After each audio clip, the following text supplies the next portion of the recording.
Hey guys, welcome back to my channel. Today we're going to do kind of a casual get ready with me style video. I have some new stuff here from Natasha Denona. Just a couple small things, including her new mini Biba palette. We're going to see if this little thing can surpass my love for the mini nude or the mini retro palettes. Thought we'd dip into some of my other Natasha Denona makeup that I have and then fill in the rest with some current favorites that I am loving, because I don't know that I'll be doing a monthly favorites video this month because of my year-end eyeshadow palette video that will be coming up shortly. It is a Tuesday morning currently, and we are getting ready to head out to a matinee showing of the movie Spider-Man. So I thought we could get ready together, test out this new makeup. Before we get into the video, special welcome to any new visitors here. Very happy to have you here. I hope that you enjoyed this video. If you do, please be sure to subscribe. Also, make sure you click that notification bell so you can be notified every time I upload a new video. And with all that said, let's get right to the makeup.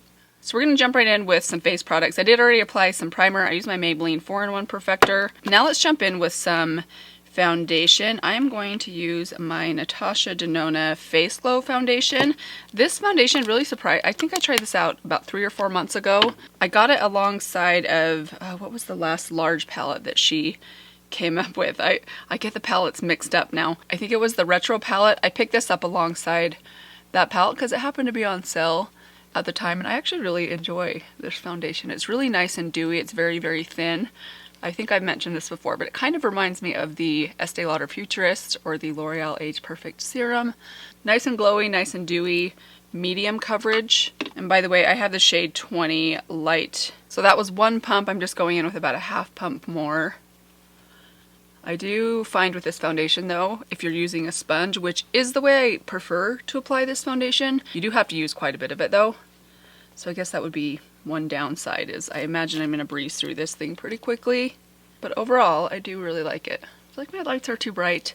I turned them down and then I felt like they were too dark. I can never get my lighting just right. I can't wait till I can finish off this room and the light will kind of bounce a little bit better. The natural light from the window, I feel like that will help a lot. That is, I am hoping to get that started very soon. It's been kind of a whirlwind of a year. Or 2 years for that matter. Now we're going to go in with the Natasha Denona Transfix Concealer. So I've mentioned this a few times, I think in a couple favorites videos. I do really like this concealer, but you have to be very careful how you apply this because it sets down very quickly. So I actually like to apply it one area at a time and then blend it out. I'm going to use this as my eye primer today. I have these two sores on the corners of my mouth. Do you guys want to hear why? This might be a little bit embarrassing, but I was cutting I had a couple pineapples that I needed to cut. I got them for Christmas time and just had not gotten around to cutting a pineapple, which is the story of my life. I love fresh pineapple, but it is such a pain to cut that I always leave it till the very last second, and then I'm like, oh, I better cut that thing and eat it before it goes bad. So I cut the pineapple, and sometimes I like to eat the rind of the pineapple because there's so much fruit left inside of it, so I'll kind of scrape it off with my front teeth. I just am like that. I don't like to see that fruit go to waste, but it does a number on my mouth, and I think I went in a little too hard yesterday with the pineapple rind, and now my lips are very sore and I have these two little sores on the corners of my mouth. Please tell me I'm not the only one that does that or something like that. I'm just gonna go in with a little bit more of this Laneige Lip Sleeping Mask. I got this in a little holiday gift set and I really like it. It's a pricey lip balm. I doubt I'll ever buy it again just because my Aquaphor, which is really affordable, doesn't smell this nice or maybe even quite feel this nice, but it works just as well. Okay, I do want to add just a little bit of powder to my eyelids. This concealer actually doesn't crease very much on me, but just as a precaution, I always feel like I need to put a little bit of powder on my eyelids and my forehead and my smile lines. So for my brows, I'm just going to go in first with a little bit of my e.l.f. wax stick. I'm going to give you guys kind of my go-to brow routine really quickly, kind of what has been my go-to brow routine for the most part of 2021. I think all of these were mentioned in my best of 2021 miscellaneous video that I posted last Friday. This is the Ultra Slim Brow Pencil. We're going to do kind of a quick fill-in today. I'm in a hurry today, so we're just going to do it this way. And lastly, we're going to take a little bit of the Anastasia Beverly Hills Brow Freeze. I just take a little bit on my 2 ring fingers, tap those together, and then swipe it across the surface of my brows. It is gonna feel like you just put glue on your eyebrows, but then when you go in with your brush and kind of brush it out, take some of that feeling away and sets them where you want them to go. I love this product. One of the best discoveries of 2021 for me. Just look at that brow. Oh, so feathery. Love it. Let's jump into some cheek products. So a couple things I'm loving right now. All of them are powders, surprisingly. Someone that has been on a cream and liquid bronzer and blush kick for almost the last year. I'm kind of loving powders recently, which is really strange. Today I'm going to take my Thrive Cosmetics Rhea bronzer. We're going to take it on the Alter Ego No. 2 brush. Such a great bronzer. It's like the perfect quick and easy shade. Look how quickly that went on. No edits there. That was just like 3 little taps. A little bit more on the other side. And a little bit on my very pale neck. Oh, I'm starting to get that, like, what do they call that? The turkey neck. Which is so sad to me because I always thought my neck was one of my best features. But then age hits and you're like, yeah, the neck doesn't age well. Turtlenecks for life. That's going to be my philosophy. Okay, let's move over to a blush. So my current favorite blush has got to be this right here from Pat McGrath. You guys, I am in love with these blushes. It's been a long time since I have fallen so deeply in love with a powder blush, but these things are incredible. I actually don't like the highlighter very much at all, but I love these 2 blushes. And as expensive as this palette is, I would still recommend it just for the blushes alone. Or I'm pretty sure she sells single blushes. But I love these. So I'm just mixing those 2 shades together, by the way. Seriously, I think I've used this blush almost every day since I first tried it out about 3 or 4 weeks ago. From pricey to very affordable, we're going to jump over to a favorite highlight of mine currently. This is from BH Cosmetics. It's their Spotlight and Highlight palette.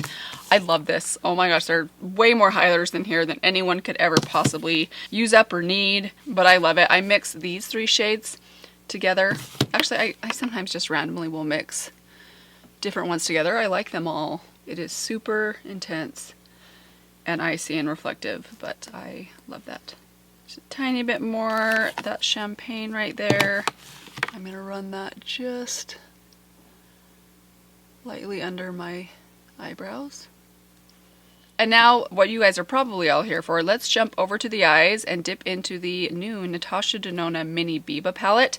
I actually don't own the original Biba palette, but I do have the Alter Ego dupe, or supposed dupe for that one. I think it's a fantastic palette. I think this looks like a really pretty one. Very basic colors in here. So very pink toned. I'm actually kind of surprised by that. I don't know why. I just, looking at this online, it looked very just standard neutral, but there's more pink in here than I initially thought. We'll see how it appears on the eyes. I will insert for you guys right here some swatches of the palette close up so you can see how the shades compare to each other. It looks like in this one you get 3 mattes, these 3 right here, 1 shimmer or metallic, and then 1 cream to powder formula, which I don't think I've seen in one of her mini palettes yet, so I'm very excited to try that one out right there. I love her cream to powder formula. It's a very interesting, different kind of formula. One of the things that makes her formulas in general so unique. So let's just jump right in. We're going to start off in this light pink shade right here. Today I'm using my Nabla brushes. This is the number 306. And I'm going to place that slightly above my crease.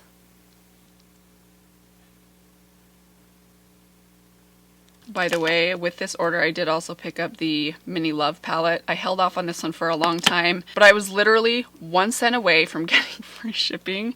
And her shipping is very expensive. So I think her shipping price is like a flat fee of $25 if you don't hit the, I think it's a $50 minimum. I could be wrong on that, but I'm pretty sure you have to spend over $50 to get the free shipping, and I was right at $50. So I needed to spend $1 more to get free shipping, and I was like, well, rats, it looks like I'm gonna have to pick something else up. Honestly, I'm not that mad about it because I have been wanting that palette for a while, and it does look pretty. I used it the other day. It's a really pretty one. Very purple, but very good purple. Now we're gonna take this little smudge brush, the 204, also from Nabla, dip into that same shade, and I'm gonna run that under the lower lash line. Now we're going to take the number 304 brush. This is kind of a fluffy, pinched sort of brush. And we're going to dip into this shade right here. This is just a slightly darker shade than this one. It has a little less peach in it, more of just kind of a neutral, warm, peachy brown. This one we're actually going to place right kind of in the socket, slightly above, just below where we put that last shade. Okay, so now I want to dip into the cream to powder formula. For this one, we're going to take this little brush right here. I think it's nice to have a stiffer, more dense brush for these shadows or this formula. This is the number 303 from Nabla. It's kind of a domed, it's basically like a smudge brush. A little bit stiffer, a little bit smaller. Just going to tap it into the shade and then start at the lash line and pull it up and in.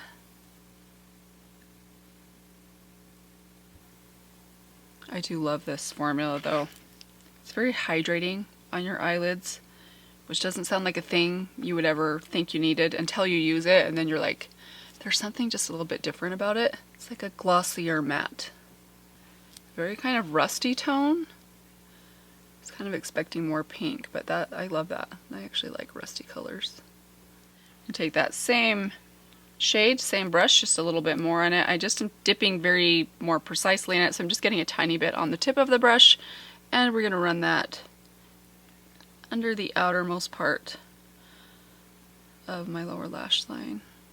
It's very, very pretty. Let's add just a little bit more of the dark brown just because I want to see how this one goes on. I'm just going to kind of smudge that along that top lash line to deepen it up just a touch more. I'm going to take this small brush. This is the 205 brush from that same set.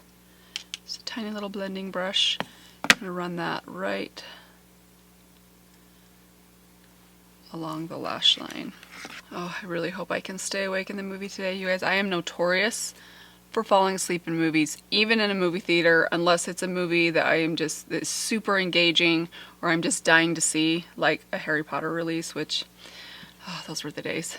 Honestly, I'm notorious for it. My kids always talk about it, like, Mom, are you gonna fall asleep? Don't fall asleep, Mom.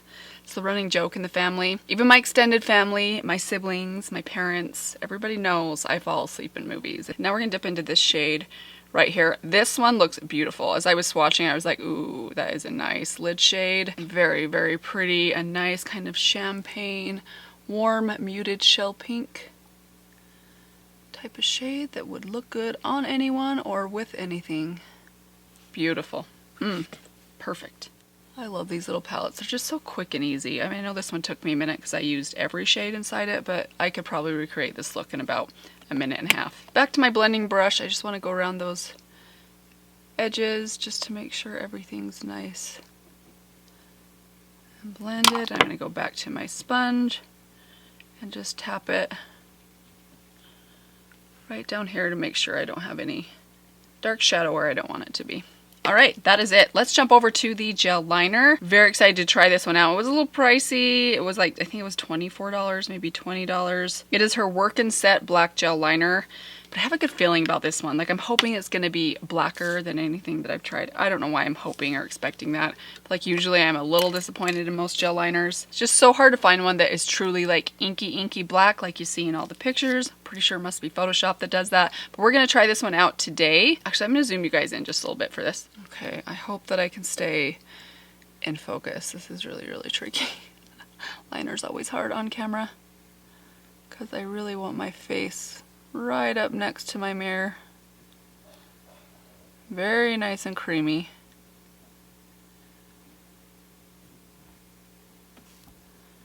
Let's hope this one sets down and doesn't transfer up onto my brow bone. Sometimes that happens. I feel like nowadays most gel liners are pretty budge proof, but we shall see. I feel like that is really nice and black. It feels a little bit blacker than some of the other ones that I really like. My Wet n Wild one, I have a BH Cosmetics one, my Tony Moly one.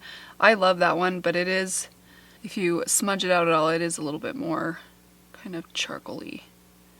Not quite as pigmented black, inky black, like I like them to be. So that's my favorite trick when I do a liner, is after I kind of place the outer kind of corner and line, I'll take make sure your finger's clean, and just give it a little wipe, and it just finishes off that shape without having to use a tool.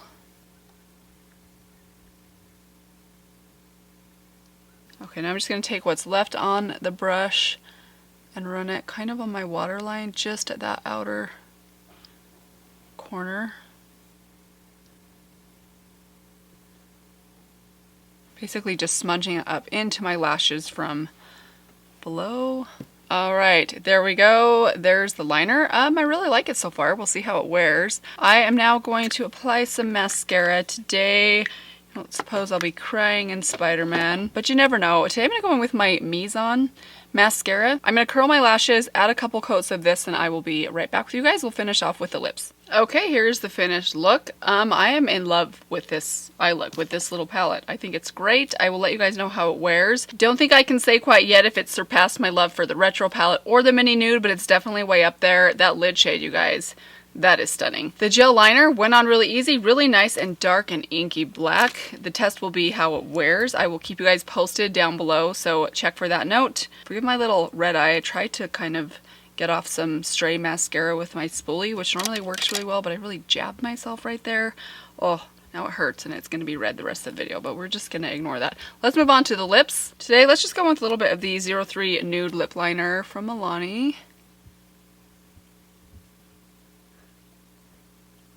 And let's see, what do we want to do on the lips? So I'm going to go in with a little bit of the Flower Beauty Spiced Petal lipstick. And then we'll top things off with a little bit of Creme Brulee by NYX. And very last but not least, let's add a little bit of the All Nighter Ultra Glow Setting Spray. Remember, I used to watch Ellie Glein's spray setting spray on herself, and it gave me anxiety how many sprays she would use. And now here I am. That was like 7 sprays. What would my former self say? Okay guys, here is the finished look. I hope you guys enjoyed this one. I will keep you guys posted on both the eyeshadow and the eyeliner down below. I'll let you know how it wore. So far, so good. Let me know if you guys would like to see me come back and do a look with the Mini Love palette. This one is actually really pretty as well. I, of course, will keep you guys posted on the liner. So far, so good. It's always nice to have a new liner that's really nice and creamy, not dried out. I've been needing to repurchase the gel liner for probably 6 months now. I'm glad I finally got around to doing it. Hopefully this one will hold up really well, because so far I really love how dark and inky and black it is. Let me know what you guys thought. How many of you guys have picked this one up or are interested in this one? How many of you guys think these things are way overpriced? I don't blame you. They are very small for $25, but the packaging is great and the formulas inside are fantastic. So I will continue to buy them. Thank you guys so much for stopping by today. Hope you enjoyed this one. I hope you guys had a Merry Christmas for those of you that celebrated. Looking forward to the new year. Who else is glad to have 2021 behind us?